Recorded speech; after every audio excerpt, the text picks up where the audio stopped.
Tesla supporter struck with vehicle by Musk protester. A man who showed up to counter-protest an anti-Elon Musk and anti-Tesla rally in Idaho was struck by a vehicle driven by a member of the Tesla Takedown movement. A 49-year-old man arrived at the anti-Musk and anti-Tesla rally on Saturday to counter-protest the event when a 70-year-old reportedly made an obscene gesture toward him and struck him with his car. Reports state that the victim of the attack showed up in a truck with pro-Donald Trump flags and had just parked his vehicle when he was hit by 70-year-old Christopher Talbot. While protests against Musk, Tesla, and Trump have not been uncommon, we are now starting to see that things are turning more violent. The Meridian Police Department is upholding everyone's right to protest, but believes that things are starting to get over the line. The Meridian Police Department reminds people to respect everyone's right to protest and express their First Amendment rights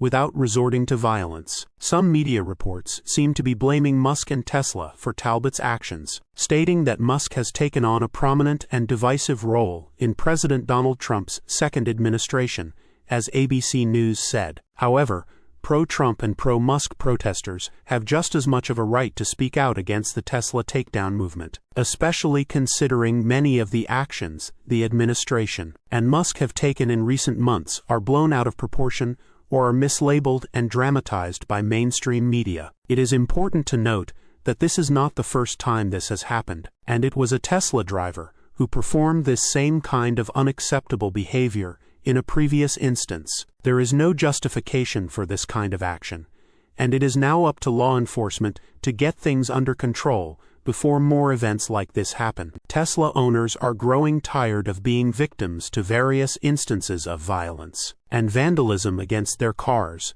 and other property simply because they are driving a vehicle manufactured by the company. In a recent op-ed, I wrote that more lawsuits should be filed by victims of vandalism as things like an FBI task force, and even President Trump himself stating that these acts are considered domestic terrorism may not be enough. With that being said, just because someone drives a Tesla, it does not mean that they support Musk or the Trump administration. Most people buy vehicles not as political statements, but as a choice that fits their lifestyle and their tastes. Source: reposted and summarized from Joey Klender at teslarati.